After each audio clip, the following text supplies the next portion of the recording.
नमस्कार दोस्तों, मेरा नाम है विमल सिंह बालाजी। स्टडी अड्डा में आपका स्वागत है। सुपर टेट 2022 के लिए कंप्लीट कोर्स हम आपको करा रहे हैं। तो उसी के अंतर्गत हमारा इससे पहले क्लास नंबर 17 हमने देखी थी, जिसमें हमने मिश्रित प्रश्न देखे थे। जितनी चीजों को हम देख चुके थे उस पर बेस्ड है। यदि नहीं देखा हो, साइड में आई बटन पिछला वाला वीडियो मिल जाएगा। आज हम देखेंगे क्लास नंबर 18। टॉपिक है हमारा जीवों की दुनिया। काफी बड़ा टॉपिक है, तो थोड़ा थोड़ा करके हम देखेंगे।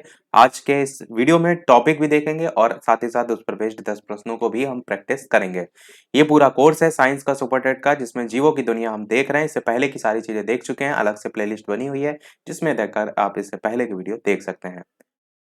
तो चलिए शुरू करते हैं। सबसे पहले समझते हैं कोशिका के बारे में। तो कोशिका जो है, जब जीवों की दुनिया की बात होती है तो कोई भी जो जीव है, आप भी हैं, खुद हैं, तो कोशिका से मिलकर बने हैं। इसलिए कोशिका से सबसे पहले क्वेश्चन आते हैं। तो कोशिका की बात करें, इसकी खोज किसने की थी? तो सबसे पहले ब्रिटिश वैज्ञानिक थे रॉबर्ट हुक।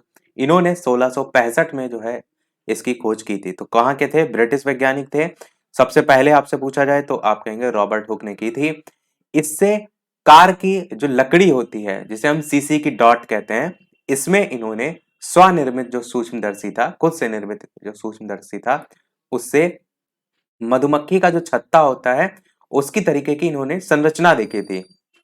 और सेल या कोशा नाम जो है उसे इन्होंने जो है वो दिया था। किसने? रॉबर्ट हुक ने। तो अगर क्वेश्चन यहां से बनता है इस प्रकार से कि सबसे पहले कोशिका की खोज किसने की थी, तो आप कहेंगे रॉबर्ट हुक ने की थी। फिर आपसे क्वेश्चन बन सकता है कि कब की थी? तो 1665 में की थी। फिर ये जो खोज की थी किसमें इन्होंने देखा था? तो इन्होंने कार की जो लकड़ी है इसमें जो है इस प्रकार की संरचना देखी थी। इसी को इन्होंने सेल यानी कि कोशा नाम दिया था।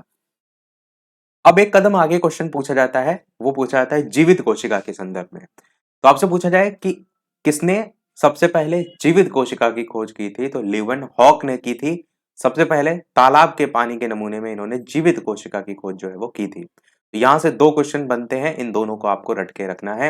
एक जीवित कोशिका वाला और एक कोशिका की खोज वाला। सन भी ध्यान रख सकते हैं आप, 1665 ईस्वी। आगे बात करते हैं। तो वनस्पति विज्ञान शास्त्री थे जिनका नाम था स्लाइडन, और जंतु विज्ञान शास्त्री थे जिनका नाम था स्वान। ये भी पॉइंट को ध्यान रखिएगा। वनस्पति विज्ञान शास्त्री स्लाइडन और जंतु विज्ञान शास्त्री स्वान, इन्होंने जो है वो 1839 में प्रसिद्ध कोशावाद, जिसको हम सेल थ्योरी कहते हैं, उसको प्रस्तुत किया था। सेल आपने देखा, कोशा जो है वो इससे पहले रॉबर्ट हुक ने किया, और उसी कोशा से ही सेल थ्योरी बनी, या कोशा से कोशावाद बना। तो सेल से सेल थ्योरी आप याद रखिएगा किसने दी। अब डायरेक्ट क्वेश्चन यहाँ से जो बनता है वो ऐसे ही दिया जाता है कि कोशावाद जो है वो किसने दिया। अब ऑप्शन में जो है आपको जो स्लाइडन और स्वान के अलावा, जो इससे पहले रॉबर्ट हुक हम पढ़ के आए हैं, ल्यूवेन हॉक पढ़ के आए हैं, उसके ऑप्शन भी देखने को मिल सकते हैं। तो 1839 आपको याद रखना है। फिर पॉइंट वाइज आपको चीजों को ये भी याद रखना है कि अगर आपसे पूछा जाए कि मनुष्य के शरीर में सबसे बड़ी कोशिका कौन सी है, तो कौन सी कोशिका है? तंत्रिका कोशिका आपकी मनुष्य के शरीर में सबसे बड़ी कोशिका है। और तंत्रिका जो कोशिका होती है, उसके कार्य की बात करें तो मस्तिष्क से सूचना का आदान प्रदान करना, उसका विश्लेषण करना, ये काम होता है तंत्रिका कोशिका का। तो इस चीज को भी ध्यान रखिएगा। मैं यहाँ पर लिख भी देता हूँ कि हो सकता हो इसमें कार्य जो है आपसे पूछ लिया जाए। तो मस्तिष्क जो है उससे सूचना का आदान प्रदान करना। बस इतना सा आपको जो है वो याद रखना है। और बाकी क्वेश्चन यहां से ऐसे आएगा कि मनुष्य के शरीर में सबसे बड़ी कोशिका कौन सी है? तो आपकी तंत्रिका कोशिका है। चलिए बढ़ते हैं अगले पॉइंट की तरफ। अगर ये पूछा जाए कि सबसे बड़ी कोशिका कौन सी है, अगर मनुष्य वर्ड ना लिखा जाए, तब आप कहेंगे कि शुतुरमुर्ग का जो अंडा है वो आपका सबसे भारी में भी आता है और सबसे बड़ी कोशिका में भी जो है वो आता है। पर अगर मनुष्य के शरीर में पूछा जाएगा तो तंत्रिका कोशिका है। वैसे पूछा जाए कि सबसे बड़ी कोशिका, तो शुतुरमुर्ग का अंडा।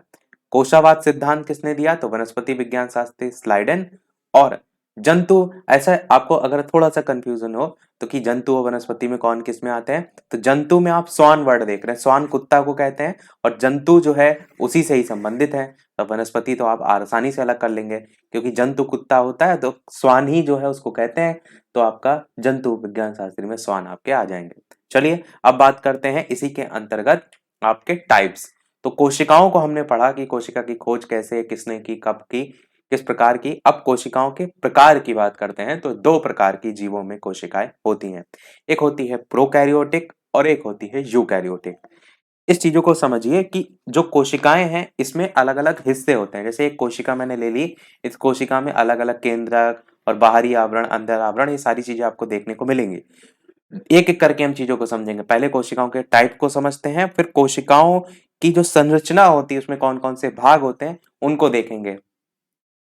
तो सबसे पहले बात करते हैं प्रोकैरियोटिक कोशिकाओं की।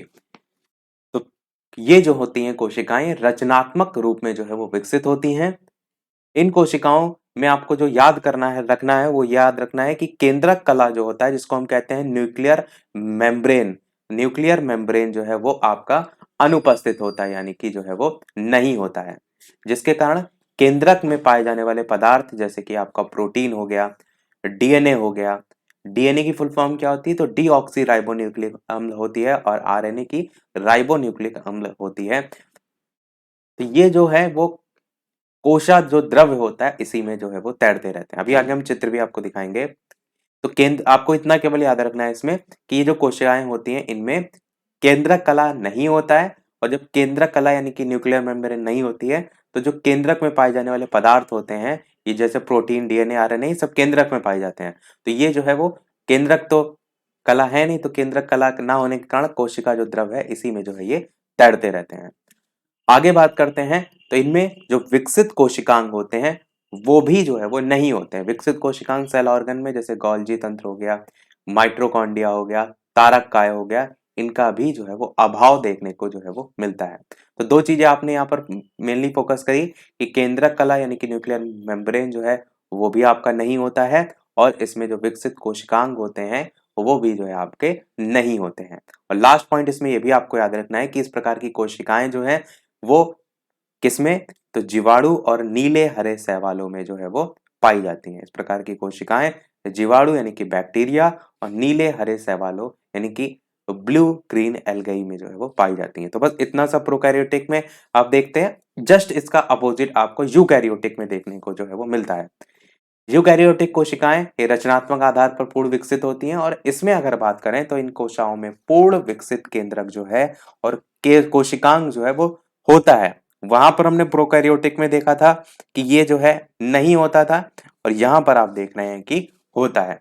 आगे देखेंगे इस प्रकार की जो कोशिकाएं होती हैं नीले हरे शैवालों को छोड़कर, क्योंकि नीले हरे शैवाल तो हम इससे पहले प्रोकैरियोटिक में ही देख के आए ना कि जो प्रोकैरियोटिक कोशिकाएं होती हैं वो नीले हरे शैवाल और जीवाणु में पाई जाती हैं, इसलिए यहाँ पर लिख दिया इन्होंने कि नीले हरे शैवालों को छोड़कर। तो इस प्रकार की कोशिकाएं नीले हरे शैवालों को छोड़कर शेष जो शैवाल हैं वो और उच्च कोटि के पौधे हो गए, जंतुओं में जो है वो पाई जाती हैं, जिसके कारण उसे पौधा जगत में जो है वो रखा जाता है। जैसे आपका जीवाणु हो गया और नीले हरे शैवाल हो गए, ये इसके एग्जाम्पल में आप जो है वो रख सकते हैं। तो बस इतना सा आपको प्रोकैरियोटिक और यूकैरियोटिक में यह ध्यान रखना है। मेन आपको फोकस करना है कि जो यूकैरियोटिक है इसमें कोशिकाओं जो है उसमें पूर्ण विकसित केंद्रक कला हो गया सहित और कोशिकांग जो है वो होते हैं, और प्रोकैरियोटिक में जो है वो अभाव इनका देखने को मिलता है। तो ये हो गया प्रोकैरियोटिक और यूकैरियोटिक में डिफरेंट। अब जो कोशिका होती है, कोशिका की संरचना के बारे में बात करते हैं, उसके अंतर्गत जो भाग होते हैं उनकी बात करते हैं। तो कोशिकाओं की संरचना प्रमुख जो कोशिकांग है, जिसे हम कहेंगे structure of cell, main organ cells की जो है वो बात करते हैं। तो सबसे पहले बात करते हैं कोशिका भित्ति की, जिसे हम कहते हैं सेल वॉल। जैसे आप खुद देखते हैं आपका जो है ये घर बना हुआ है, और घर जो है कहीं ना कहीं दीवार से मिलकर बना होता है। तो जो बाहरी वाली जो दीवार होती है, अगर हमारे घर का नाम जो है वो सेल है, तो इसके लिए वर्ड हम बाहर की दीवार के लिए क्या कहेंगे? तो कहेंगे सेल वॉल, यही तो हम वर्ड यूज करेंगे। तो सेल आपका कोशिका होती है, और वॉल मतलब बाहरी दीवार होती है। तो अगर सेल वॉल की बात करेंगे तो जो सबसे बाहरी दीवार होती है वो आपकी होती है। जैसे ये आप चित्र देख रहे हैं, तो ये सबसे जो बाहरी वाला आप आवरण देख रहे हैं ये आपका होता है सेल वॉल। तो इसी को देखिए यहाँ पर दर्शाया भी गया है कोशिका भित्ति से। तो ये जो आप देख रहे हैं ना बाहरी वाला, इस प्रकार से ये क्या है? कोशिका भित्ति। इसके बारे में समझिए कि कोशिका भित्ति केवल पादप कोशिकाओं की विशेषता है। जो भी कोशिका की संरचना ही हम देख रहे हैं, इसके बाद हम आगे वाली क्लासेस में पादप कोशिका, जंतु कोशिका को धीरे-धीरे देखेंगे ताकि आप पर बोझ ना पड़े। तो वहाँ पर हम समझेंगे कि कैसे किसमें कौन-सी चीज़ें होती हैं। अभी आपको केवल इतना समझना है कि क्या होते हैं इसके जो कोशिका के भाग होते हैं उनके बारे में। तो कोशिका भित्ति केवल पादप कोशिकाओं की विशेषता है जो कि किसकी बनी होती है? सेलुलोज की बनी होती है। इस पॉइंट को आपको ध्यान रखना है। केवल जब पादप कोशिका में होती है इसीलिए आपकी सेलुलोज की बनी होती है और ये पतली होती है, कठोर होती है और साथ ही साथ दृढ़ जो है वो होती है। और साथ ही साथ जो कोशिका है उसका निश्चित आकार बनाए रखने में सहायता करती है। जैसे मैंने बताया ना कि आपका घर है, बाहर की जो दीवारें होती हैं वो क्या काम करती हैं कि वो एक निश्चित आकार में रहे, ऐसा ना हो कि दब जाए, ऐसा ना हो फैल जाए। तो वैसे ही चीज़ों को जोड़कर आप याद रख सकते हैं और ये ध्यान रखिए कि जब केवल पादप कोशिकाओं में होता है, पादप कोशिकाओं की विशेषता होती है, इसीलिए ये सेलुलोज की बनी होती है क्योंकि सेलुलोज आपको जंतु में तो देखने को मिलता नहीं है। ये हो गया कोशिका भित्ति। अगले की बात करते हैं आपका जो कि है कोशिका झिल्ली, जिसे हम कहते हैं सेल मेम्ब्रेन। अब इसको समझिए, तो कोशिका के जो सभी अवयव होते हैं वो एक पतली झिल्ली के द्वारा जो है वो घिरे रहते हैं। इस झिल्ली को हम कहते हैं कोशिका झिल्ली। और अगर चित्र में देखेंगे तो ये जो सबसे बाहर वाली लेयर है ये तो कोशिका भित्ति हो गया। जो इसके अंदर वाली लेयर आप देख रहे हैं, दूसरी लेयर, ये वाली अंदर वाली लेयर जो देख रहे हैं, ये वाली जो लेयर है ये आपकी है कोशिका जो है वो झिल्ली। वही चीज यहाँ पर देखिए चित्र में दर्शाया भी गया है कोशिका झिल्ली के बारे में कि ये जो है जो झिल्ली है अर्धपारगम्य झिल्ली, सेमी परमिएबल मेम्ब्रेन जो है होती है, जिसे हम हिंदी में अर्धपारगम्य झिल्ली कहते हैं। इसका जो कार्य होता है वो कोशिका के अंदर आने जाने वाले और अंदर से बाहर जाने वाले, बाहर आने वाले जो पदार्थ होते हैं उनका निर्धारण जो है वो करता है। अब ऐसे समझिए इस चीज को, जैसे आपके घर में कौन आया, कौन गया, इसके लिए आप क्या करते हैं, घर में कैमरा लगवा देते हैं। तो उससे आप देख सकते हैं कौन आया गया। समझ लीजिए कोशिका झिल्ली क्या कर रही है, उसी का काम कर रही है। इसका मुख्य कार्य क्या होता है, कोशिका के अंदर आने वाले और अंदर से बाहर आने वाले जो पदार्थ हैं उनका निर्धारण करना होता है। ये डिसाइड भी करता है। ऐसा नहीं कि कैमरा तो केवल देखता है। अगर आप इसको ऐसे भी थोड़ा सा जोड़िए कि जैसे गेट कीपर होता है, गेट पर आपको देखते हैं जो बड़ी बड़ी कॉलोनियां होती है ना, उनमें एक बाहर एक तैनात कर दिया जाता है जो कि कोई भी पर्टिकुलर पर्सन उस कॉलोनी में आ रहा है। कॉलोनी में जैसे 10 घर बने हुए हैं तो डिसाइड करता है कि भैया तुम जा सकते हो, नहीं जा सकते हो। वो कोशिका झिल्ली जो है वो काम कर रही है। थोड़ा सा जोड़कर चीजों को याद करेंगे तो याद करने में आपको आसानी होगी, याद भी रहेगा। बस इसमें आपको जो ध्यान रखना है उसको ये ध्यान रखना है कि कोशिका के सभी अवयव एक पतली झिल्ली के द्वारा जो है वो घिरे रहते हैं। जो झिल्ली होती है इसको हम कहते हैं कोशिका झिल्ली। और यहाँ से क्वेश्चन जो है आपसे बन जाता है कोशिका झिल्ली से। दूसरी चीज ये अर्धपारगम्य झिल्ली होती है, ये क्वेश्चन यहाँ से बन सकता है और इसके कार्य से जो है वो क्वेश्चन बन सकता है। चलिए बात करते हैं आगे माइटोकॉन्ड्रिया के बारे में। तो आपको यहाँ पर याद रखना है कि माइटोकॉन्ड्रिया की खोज किसने की थी, तो अल्टमान ने की थी। 1886 में जो है इसकी खोज की थी। बेंडा ने इसका नाम माइटोकॉन्ड्रिया का जो है वो दिया था। अगर खोज आपसे पूछी जाए किसने, तो आप कहेंगे अल्टमैन ने। अगर आपसे ये पूछा जाए नाम इसका किसने दिया था, तो बेंडा ने दिया था। कोशिका का श्वसन स्थल के रूप में कौन सा जाना जाता है, तो आप कहेंगे माइटोकॉन्ड्रिया को जो है वो जाना जाता है। तो इस प्रकार से क्वेश्चन आपके जो है वो बनते हैं। कोशिका में इसकी जो संख्या होती है यानी कि माइटोकॉन्ड्रिया की जो संख्या होती है वो निश्चित नहीं होती है। ऊर्जा युक्त जो कार्बनिक पदार्थ होते हैं उनका ऑक्सीकरण यानी कि ऑक्सीडेशन जो है वो माइटोकॉन्ड्रिया में होता है, जिससे काफी मात्रा में ऊर्जा भी जो है वो प्राप्त होती है।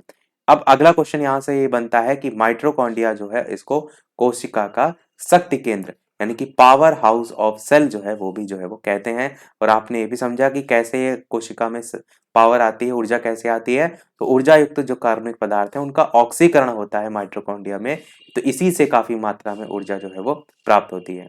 और इसे जो है वो यूकैरियोटिक कोशिकाओं के भीतर प्रोकैरियोटिक कोशिकाएं जो है वो माना जाता है। तो यूकैरियोटिक और प्रोकैरियोटिक हमने स्टार्टिंग में देख लिया। और डीएनए केंद्रक के अलावा आपका माइटोकॉन्ड्रिया और हरित लवक में भी पाया जाता है। इस पॉइंट को भी आप याद रख सकते हैं कि डीएनए आपका कहाँ पाया जाता है, तो केंद्रक में तो होता ही होता है, साथ ही साथ माइटोकॉन्ड्रिया और हरित लवक में भी देखने को मिलता है। अब यहाँ से क्वेश्चन कौन कौन से बनने के चांसेस सबसे ज्यादा रहते हैं, तो सबसे ज्यादा क्वेश्चन ये बनता है कि कोशिका का पावर हाउस या कोशिका का शक्ति केंद्र किसे कहा जाता है, पावर हाउस ऑफ सेल किसे कहा जाता है, तो माइटोकॉन्ड्रिया का को कहा जाता है। दूसरा कि माइटोकॉन्ड्रिया की खोज किसने की, तो अल्टमैन ने की 1886 में। तीसरा बेंडा ने या माइटोकॉन्ड्रिया का नाम किसने दिया, तो बेंडा ने दिया ये। कोशिका का श्वसन स्थल जो है किसे कहा जाता है, तो माइटोकॉन्ड्रिया को ये बन सकता है। बाकी और लास्ट में अगर देखेंगे तो कहाँ पर आपका यानी कि जो डीएनए है वो केंद्रक के अलावा माइटोकॉन्ड्रिया हरित लवण पाया जाता है, हो सकता है इस तरीके से भी क्वेश्चन बन सकता है। तो ये हो गया माइटोकॉन्ड्रिया। अगर इसकी चित्र में स्थिति की बात करें तो ये आपकी कोशिका है। कोशिका में अगर आप देखेंगे तो ये जो आप देख रहे हैं यहाँ पर ये आकार बना हुआ है, ये आपका है माइटोकॉन्ड्रिया। कुछ इस प्रकार से आप देखते हैं इसकी संरचना होती है। वैसे आप सर्च करेंगे तो आपको देखने को मिल जाएगी। रफली मैंने आपको बना करके दिखा दिया, यहाँ पर जो है वो बना करके दिखाई गई है। तो ये आपका हो गया माइटोकॉन्ड्रिया। तो मतलब आप देख रहे हैं कि अंदर की जो चीजें हैं उसमें ही आपका माइटोकॉन्ड्रिया जो है वो है। चलिए देखते हैं आगे गोल्जी का यानी कि गोल्जी बॉडी। तो इसकी खोज किसने की थी सबसे पहले, तो आप कहेंगे इसकी खोज कैमिलो गोल्जी ने की थी। नाम आपको याद रखना है। और कहाँ के थे, तो इटली के जो है वो वैज्ञानिक थे। मैं जितना आपको पढ़ा रहा हूं आप अगर मन से लगा करके पढ़ेंगे तो इसके बाहर से एक भी प्रश्न आपको नहीं आना है। इससे पहले भी हमने न्यूमेरिकल सारी चीजें देखी हैं। भले 10 नंबर की विज्ञान आएगी तो हम पर पूरी तरीके से आपकी मेहनत जो है आपके लिए कर रहे हैं। इसके बाहर से कुछ भी जो है आपको देखने को ना मिले, बस आपको याद करना है चीजों को। अगर आप ऐसे ही देख कर जो है छोड़ देंगे तो फिर आप पेपर में याद करने की सोचेंगे, पेपर के 4 दिन पहले याद करने को सोचेंगे तो फिर नहीं होगा। जो पहले से अगर आप तैयारी करेंगे, बार बार चीजों को सुनेंगे, तब चीजें आपके दिमाग में बैठती हैं। तो खोज किसने की थी, कैमिलो गोल्जी ने की थी। कहाँ के थे, इटली के थे। ये जो है जो सूक्ष्म नलिकाएं होती हैं ट्यूबल्स, इसके समूह और थैलियों का जो है वो गोल्जिकाय गोल्जी बॉडी जो है वो बना होता है। गोल्जी कॉम्प्लेक्स में कोशिका द्वारा संश्लेषित जो प्रोटीन है और अन्य पदार्थ हैं उनकी पुटिकाओं के रूप में जो है वो पैकिंग की जाती है। ये जो पुटिकाएं होती हैं गंतव्य स्थान पर उस पदार्थ को जो है वो पहुंचा देती हैं। यदि पदार्थ जो है कोशिका से बाहर जो है वो स्रावित होता है तो उस पदार्थ वाली जो पुटिकाएं होती हैं उसे कोशिका झिल्ली के माध्यम से बाहर जो है वो निकलवा देती हैं। तो ये काम किस प्रकार का हो रहा है, ये काम हो रहा है यातायात प्रबंधक के रूप में। तो इसीलिए इस प्रकार गोल्जी काय को हम क्या कहते हैं, तो कोशिकाओं के अणुओं का यातायात प्रबंधक के नाम से जाना जाता है। तो सबसे पहले अगर जो कोई क्वेश्चन यहाँ से बनेगा तो यहाँ से ही आपसे बन सकता है कि कोशिकाओं के अणुओं का यातायात प्रबंधक किसे कहा जाता है, तो गोल्जी बॉडी या गोल्जी काय को कहा जाता है। और ये जो है वो कोशिका भित्ति और लाइसोसोम का निर्माण भी जो है वो करते हैं। गोल्जी कॉम्प्लेक्स में साधारण शर्करा से कार्बोहाइड्रेट का संश्लेषण होता है जो कि राइबोसोम में निर्मित जो प्रोटीन है उससे मिलकर ग्लाइकोप्रोटीन जो है वो आपका बनाता है। तो गोल्जी काय के बारे में आपको जो सबसे पहले याद रखना है, कोशिकाओं के अणुओं का यातायात प्रबंधक क्यों कहा जाता है वो यहाँ पर मैंने समझाया कि ये जो कोशिका द्वारा संश्लेषित प्रोटीन होता है ना वो अन्य पदार्थ की पुटिकाओं के रूप में पैकिंग होती है। तो ये जो पुटिकाएं होती हैं इनको ये पहुंचाने का काम करता है, या फिर कोई बाहर निकल गया है तो ये पुटिकाएं उस कोशिका झिल्ली के माध्यम से बाहर निकलवा देती हैं। तो इस प्रकार से ये यातायात प्रबंधक का काम करती हैं और ये कोशिका भित्ति और लाइसोसोम का निर्माण भी करती हैं। इस पॉइंट को भी आप याद रख सकते हैं। और लास्ट में जो लिखा हुआ है कि गोल्जी कॉम्प्लेक्स में साधारण शर्करा से कार्बोहाइड्रेट का संश्लेषण होता है जो कि राइबोसोम में निर्मित प्रोटीन से मिलकर के ग्लाइकोप्रोटीन जो है वो बनाने का काम जो है वो होता है। तो बस इतना सा आपको याद रखना है गोल्जी कॉय में। और खोज किसने की थी, तो कैमिलो गोल्जी ने जो है वो की थी, इटली के जो है ये थे। अगर बात करें चित्र की तो ये गोल्जी कॉय, ये अगर इसमें देखेंगे तो ये आपका गोल्जी कॉय जो है वो दे रखा है। इस प्रकार से इसकी संरचना देखिए, इसमें चित्र में जो है वो दर्शाई गई है। ये आपका क्या है, गोल्जी कॉय है। देखिए चित्र आपको अगर दिमाग में है तो चीजें आप थोड़ा सा भूल भी गए हैं तो चित्र से आपको चीजें याद आ जाती हैं। तो अगर आपसे कहा जाए गोल्जी काय तो आपके दिमाग में आना चाहिए कि क्या काम कर रहा है, यातायात प्रबंधक का। माइटोकॉन्ड्रिया मैंने बताया कि ये जो है आपका पावर हाउस ऑफ सेल के नाम से जाना जाता है। चलिए अब बात करते हैं आगे। गोल्जी काय हो गया, उसके बाद लाइसोसोम के बारे में। इसकी खोज किसने की थी, तो डी डुवे जो है इन्होंने जो है वो की थी लाइसोसोम की जो है वो खोज। ये जो है आपका सूक्ष्म होता है, गोल होता है, इकहरी झिल्ली से घिरी थैली जैसी रचना इसकी होती है। और इसका सबसे प्रमुख कार्य होता है जो बाहरी पदार्थ होते हैं उनका भक्षण और जो है वो पाचन करना। तो जितने भी जगह कार्य देख रहे हैं इनको भी ध्यान रखिएगा क्योंकि कार्य से क्वेश्चन बन जाते हैं। इसका सबसे प्रमुख कार्य होता है जो बाहरी पदार्थ होते हैं उनका भक्षण और जो है वो पाचन करना। इसमें 24 प्रकार के एंजाइम जो है वो देखने को मिलते हैं और इसे हम आत्मघाती थैली यानी कि सुसाइडल वेसिकल भी जो है वो कहते हैं। और यहीं से सबसे पहले क्वेश्चन भी आपसे पूछा जो है वो चाहता है कि आत्महत्या की थैली या आत्मघाती थैली या सुसाइडल वेसिकल किसको जो है वो कहते हैं, तो आप कहेंगे लाइसोसोम को कहते हैं। अगर आप थोड़ा सा इसमें वर्ड को पकड़ेंगे, लाइसोसोम में लास्ट टाइप का वर्ड लिखा देखने को मिल भी रहा है, लाइस लास इस तरीके से, तो उसी से ही आत्महत्या और आत्मघाती इस वर्ड को आप थोड़ा सा जोड़ सकते हैं, याद करने में आपको आसानी होगी। आगे है, स्तनधारियों के लाल रक्त कणिका में लाइसोसोम नहीं पाया जाता है, इस पॉइंट को भी आप याद रख सकते हैं। तो खोज याद रखना है आपको, कार्य याद रखना है और आत्मघाती थैली जो है वो याद रखना है। उसमें 24 प्रकार के एंजाइम पाए जाते हैं। चित्र में अगर बात करें तो ये जो है आपका जो चित्र है, इसमें लाइसोसोम को अगर आप देखेंगे तो आपका यहाँ पर लाइसोसोम नहीं दर्शाया गया है। तो इस प्रकार से आप देखेंगे संरचना होती है और इसको हम लाइसोसोम जो है इसी के अंदर ही होता है, जैसे आपका माइटोकॉन्ड्रिया है, इसी प्रकार से। आगे बात करते हैं आपका लास्ट केंद्रक के बारे में। केंद्रक जो है इसको हम देखेंगे, इसका चित्र में देखेंगे, उसके बाद जो हम प्रश्नों को देखेंगे, बाकी जो चीजें होंगी वो हम अलग से जो है वो देखेंगे। वीडियो को लाइक जरूर करते रहिएगा सभी लोग, क्योंकि आपके लाइक के थ्रू एंगेजमेंट आपकी जो है वो पता चलती है। तो जितने भी लोग वीडियो देख रहे हो, लाइक केवल अवश्य करते रहिएगा और चैनल पर नए हो तो सब्सक्राइब करके अवश्य जो है वो जुड़ जाइएगा। केंद्रक को समझते हैं, न्यूक्लियस को समझते हैं। ये कोशिका का सबसे प्रमुख अंग होता है, कोशिका के प्रबंधक के समान कार्य भी करता है। केंद्रक द्रव में धागेनुमा पदार्थ जाल के रूप में बिखरा दिखाई देता है और इसे हम कहते हैं क्रोमैटिन। किसकी क्रोमैटिन की बात हो रही है? जो केंद्रक द्रव है इसमें धागेनुमा पदार्थ जाल के रूप में जो बिखरा दिखाई देता है। तो ये प्रोटीन और डीएनए इसका बना होता है। फुल फॉर्म मैंने बता दी थी ऑलरेडी। कोशिका विभाजन के समय जो क्रोमेटिन होता है ये सिकुड़कर अनेक मोटे और छोटे धागों के रूप में संगठित हो जाता है जब कोशिका का विभाजन होता है। तो इन धागों को हम कहते हैं गुणसूत्र यानी कि क्रोमोसोम कहते हैं। प्रत्येक जाति के जो जीवधारी होते हैं उसमें सभी कोशिकाओं के केंद्रक में गुणसूत्र की जो संख्या होती है वो निश्चित होती है। जैसे मानव में 23 जोड़े होते हैं, जोड़ा का मतलब है टोटल, अगर आपसे कहा जाए तो 46। चिंपैंजी में 24 जोड़ा, बंदर में 21 जोड़ा, इस प्रकार से ही गुणसूत्र की संख्या जो है वो होती है। तो केंद्रक अगर चित्र में बात करें आपका, तो ये जो आपका चित्र से पहले एक सेकंड आपको इसमें याद क्या क्या रखना है, इस चीज पे थोड़ा सा फोकस कर लेते हैं कि क्रोमेटिन क्या होता है। तो ये आप पॉइंट याद रख सकते हैं, ये प्रोटीन और डीएनए का बना होता है और कोशिका जो विभाजन होता है उसमें जो क्रोमेटिन होता है वो सिकुड़कर अनेक मोटे और छोटे धागे के रूप में संगठित हो जाता है। इसको हम कहते हैं गुणसूत्र। गुणसूत्र आपको पता होना चाहिए कहते हैं किसे, बेसिक सी लाइनों में आपको इसे याद रख सकते हैं। और गुणसूत्र की जो संख्या होती है, जैसे मानव में 23 जोड़े, चिंपैंजी में 24 और बंदर में 21। अब बात करते हैं चित्र में केंद्रक की। तो आप जो सबसे सेंटर में देख रहे हैं ये आपको केंद्रक दर्शाया भी गया है। तो ये आपका जो है वो केंद्रक जो होता है इसको हम न्यूक्लियस जो है वो कहते हैं।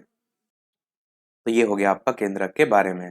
कुछ और इसमें चीजें हैं जैसे राइबोसोम हो गया और लवक अवक भी आपको हम अलग से, लवक के टाइप्स होते हैं, उन सभी चीजों को हम आगे धीरे धीरे क्लास में पढ़ेंगे।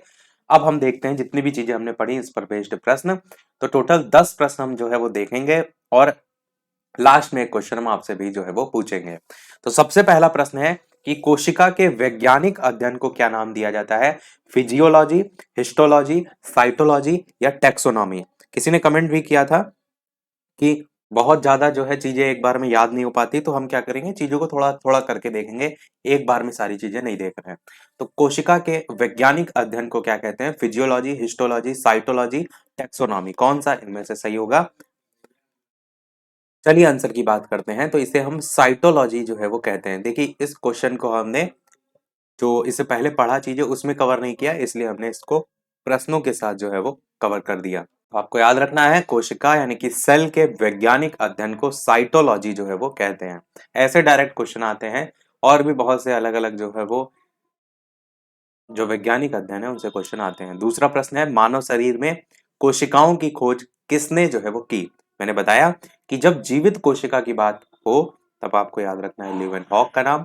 जब आपको सबसे पहले कोशिका खोज की बात आए तब आपको याद रखना है इन चारों में से वही बताना है, Herbert Spencer, Charles Darwin, Albert Einstein या रॉबर्ट हुक। तो बिल्कुल आपका रॉबर्ट हुक जो है वो सही होगा। मैंने ये भी बताया आपको कि 1665 आपको सन भी याद रखना है। 1665 ईस्वी में जो है कोशिकाओं की खोज मानव शरीर में ब्रिटिश वैज्ञानिक थे जिनके द्वारा जो है वो की गई, ब्रिटिश वैज्ञानिक रॉबर्ट हुक के द्वारा। तीसरा प्रश्न देखते हैं कि ब्रिटिश वैज्ञानिक जिन्होंने 1665 ईस्वी में खोज की कोशिका की, उनका नाम क्या है? देख रहे हैं पर्टिकुलर यही क्वेश्चन को अलग तरीके से भी पूछा जा सकता है। तो रॉबर्ट हुक, फ्लेमिंग लीवेनहॉक या रॉबर्ट ब्राउन, तो आसानी से आप टिक कर लेंगे, रॉबर्ट हुक ने जो है वो की थी 1665 में। चौथा प्रश्न आपका कि रॉबर्ट हुक ने कोशिकाओं की खोज उन्हें किसमें देख करके की? तो आप देख रहे हैं कि एक पर्टिकुलर जो टॉपिक है उसी से ही कैसे कैसे क्वेश्चन आपसे बन सकते हैं। प्याज की झिल्ली, पतली कार के टुकड़े, तालाब का जल, या इनमें से कोई भी विकल्प सही नहीं है। तो बताइए इनमें से कौन सा जो है वो सही होगा। तो मैंने आपको बताया था, बताइए। आंसर की बात करते हैं, बिल्कुल आपका ऑप्शन यहाँ पर पतली जो कार का टुकड़ा है, जिसको हमने क्या कहा था, जो सीसी की डांट होती है, वो कह लीजिए, पतली कार का टुकड़ा कह लीजिए। तो इसमें जो है रॉबर्ट हुक ने कोशिकाओं को देखा था, खोज उन्होंने की थी। तो मैंने बताया था ना कि स्वयं से जो निर्मित सूक्ष्मदर्शी था, उससे इन्होंने मधुमक्खी की छत्ते की तरह की संरचना जो है वो देखी थी। तो आपका आंसर यहाँ पर पतली कार का टुकड़ा जो है ये सही होगा। अगला देखते हैं। अगला प्रश्न आपका पांचवा है कि ल्यूवेनहॉक ने सबसे पहले स्वतंत्र जीवित कोशिकाओं की खोज किसमें की थी? तो तालाब का जल ए ऑप्शन, सागर का जल ऑप्शन बी, मिट्टी ऑप्शन सी, मानव शरीर ऑप्शन डी। मैंने बताया था कि जब जीवित कोशिका की बात पूछी जाए तब ल्यूवेनहॉक को आपको याद रखना है। तो बताइए कौन सा इनमें से सही होगा। आंसर की बात करते हैं तो लीवन हॉक ने सबसे पहले जो स्वतंत्र कोशिका की खोज की थी, वो की थी आपका तालाब का जो जल था। मैंने बताया था आपको कि ये भी आपको याद रखना है, तो तालाब के जल में जो है वो खोज की थी। अगला देखते हैं आपका छठा प्रश्न, कि इनमें से कौन सी सबसे बड़ी ज्ञात कोशिका है? यूकैरियोटिक कोशिका, प्रोकैरियोटिक कोशिका, या फिर माइकोप्लाज्मा, या फिर शुतुरमुर्ग का अंडा। तो बताइए कौन सा इनमें से जो है वो सही होगा। मैंने आपको बताया था कि जब आपसे बात की जाए कि मानव शरीर में सबसे बड़ी कोशिका, तब आपको कहना है तंत्रिका कोशिका। पर अगर पूछा जाए ऐसे ही ओवरऑल आपसे पूछा जाए कि सबसे बड़ी कोशिका कौन सी है, तब आपको क्या टिक करना है? तो बिल्कुल शुतुरमुर्ग का अंडा आपका ऑप्शन यहाँ पर जो है बिल्कुल सही होगा। अगला देखते हैं आपका प्रश्न नंबर 7, कि सभी पौधे और जंतु कोशिका से बने हैं तथा कोशिका जो है वो जीवन की मूलभूत इकाई है। ये जो दिया गया कथन है वो इनमें से किस सिद्धांत का जो है वो है? जैव विकास का सिद्धांत, वंशानुगति का सिद्धांत, कोशिका सिद्धांत, या प्राकृतिक वर्ण का सिद्धांत। तो बताइए इनमें से कौन सा जो है वो सही होगा। सभी पौधे और जंतु कोशिकाओं से जो है वो बने हैं और कोशिका जो है वो जीवन की मूलभूत इकाई है। आंसर की बात करते हैं तो ये कोशिका सिद्धांत जो है वो कहलाता है। तो आंसर यहाँ पर जो है वो कोशिका सिद्धांत, सी वाला ऑप्शन जो है वो सही होगा। सी वाला आपको जो है वो याद रखना है। आठवां प्रश्न देखते हैं कि कोशिका सिद्धांत का प्रस्ताव देने वाले वैज्ञानिक का नाम बताइए। एम जे स्लीडन तथा थियोडोर स्वान, लैमार्क, ट्रवारेनस, विटकर और स्टेनले। तो बताइए किसकी बात हो रही है? कोशिका सिद्धांत, या जिसको मैंने कहा था ना सेल थ्योरी, या मैंने कहा था कोसा सिद्धांत, मतलब सारी चीजें एक ही हैं, आपको ध्यान रखना है। तो बताइए किसने जो है इन्होंने दिया था। आंसर की बात करते हैं इन चारों में से, तो आपका ऑप्शन यहाँ पर पहला वाला ही एम जे स्लीडन और थियोडोर स्वान आपका सही होगा। जिसमें मैंने स्वान से आपको बताया था कि आप जंतु वर्ड जोड़ सकते हैं, जंतु वैज्ञानिक थे, और स्लीडन आपके जो बचे ये आपके वनस्पति वैज्ञानिक थे। तो इन्होंने मिल करके जो है आपका खोज जो है वो की थी। और कब की थी? तो 1839 में जो है वो की थी। अगला देखते हैं आपका प्रश्न नंबर 9, कि ये किसने प्रस्तुत किया कि सभी पौधे और जंतु कोशिकाओं से बने हैं और कोशिका जीवन की मूलभूत इकाई है? एम स्लीडन तथा टी स्वान ने, वीरसा ने, पुरकिंजे ने, या फिर ल्यूवन हॉक ने। तो बताइए कौन सा इनमें से जो है वो सही होगा। ये किसने प्रस्तुत किया कि सभी पौधे और जंतु कोशिकाओं से बने हैं तो और कोशिका जीवन की मूलभूत इकाई है? आंसर की बात करते हैं तो ये आपका स्लाइडर और स्वान जो है इन्होंने ही जो है वो प्रस्तुत किया था। तो यहाँ पर ए वाला ही ऑप्शन जो है वो बिल्कुल सही हो जाएगा। और यहाँ पर जो ऑप्शन पुरकिंजे दे रखा है, इन्होंने जो है वो जीव द्रव्य की खोज की थी। ये भी आपसे पूछा जाता है, तो ये भी आप जो है वो याद रखिएगा। तो आंसर यहाँ पर स्लाइड ऑन सॉन सही होगा। अगला और इस वीडियो का लास्ट प्रश्न देखते हैं 10। इसके बाद एक प्रश्न हम आपसे भी पूछेंगे कि किसने कोशिका सिद्धांत को और आगे बढ़ाया और ये बताया कि सभी कोशिकाएं पूर्ववर्ती कोशिकाओं से जो है वो बनी है। ए ऑप्शन है टी स्वान, बी ऑप्शन है स्लीडन, सी ऑप्शन है पुरकिंजे और डी ऑप्शन है रुडोल्फ विर्चो। कौन सा इनमें से जो है वो सही होगा? साथ ही साथ चैनल पर नए हो तो सब्सक्राइब करके भी अवश्य जुड़ जाइएगा और नोटिफिकेशन बेल अवश्य ऑन कर लीजिएगा ताकि नोटिफिकेशन आपको मिलते रहे। बाकी लाइव टाइमिंग शाम के 8 बजे की है। जो टॉपिक वाइज आप वीडियो ये देख रहे हैं, आप डायरेक्ट भी आकर के वीडियो जो है वो देख सकते हैं और एक लाइव टाइमिंग दोपहर के 3 बजे की भी है, तो उसमें भी आप आकर के प्रश्नों की प्रैक्टिस कर सकते हैं। साथ ही साथ वीडियो को लाइक और शेयर करते रहिएगा। आंसर की बात करते हैं तो रुडोल्फ विर्चो आपका ऑप्शन यहाँ पर डी वाला जो है वो सही होगा। इन्होंने कोशिका सिद्धांत को और आगे बढ़ाया था और ये बताया था कि सभी कोशिकाएं जो पूर्ववर्ती कोशिकाएं हैं उनसे जो है वो बनी है। तो ध्यान रखिएगा, ये विर्चो जो है उन्होंने जो है वो कहा था। तो सभी प्रश्न हुए हमारे समाप्त। अब एक प्रश्न आपके लिए भी, जैसा कि सभी वीडियो में हम आपसे एक ना एक प्रश्न पूछते हैं, तो इस वीडियो का आपके लिए प्रश्न है जिसका आंसर वीडियो के मेन कमेंट में आपको बताना है कि पादप कोशिका या वनस्पति कोशिका भी हम कह सकते हैं उसी को, ये जो भित्ति होती है पादप कोशिका भित्ति या वनस्पति कोशिका भित्ति, वो किसकी बनी होती है? ए ऑप्शन है आपका लिपिड की, बी ऑप्शन है आपका विटामिन की, सी ऑप्शन है आपका सेलुलोज की और डी ऑप्शन है आपका प्रोटीन की। इन चारों में से कौन सा सही होगा? अपना आंसर वीडियो के मेन कमेंट में टाइप करके बताइएगा। इसका आंसर हम आगे आने वाले जो क्लास होंगे उनमें जो है वो देखेंगे। वो कंप्लीट प्लेलिस्ट डिस्क्रिप्शन में आपको मिल जाएगी। प्लेलिस्ट में जाकर भी साइंस सुपर टेट नाम से बनी हुई है जिसमें आप टॉपिक वाइज चीजों को देख सकते हैं। यदि ना मिले तो कमेंट कर दीजिएगा और यदि कोई सुझाव है तो वो भी आप कमेंट करके बता सकते हैं। तो आज वीडियो में इतना ही रखते हैं, फिर आगे की जो इसकी चीजें हैं इस चैप्टर की वो हम आगे वाले चैप्टर में देखेंगे। तो मिलते हैं फिर अगले वीडियो में कुछ नए प्रश्नों के साथ। तब तक के लिए नमस्कार, जय हिंद।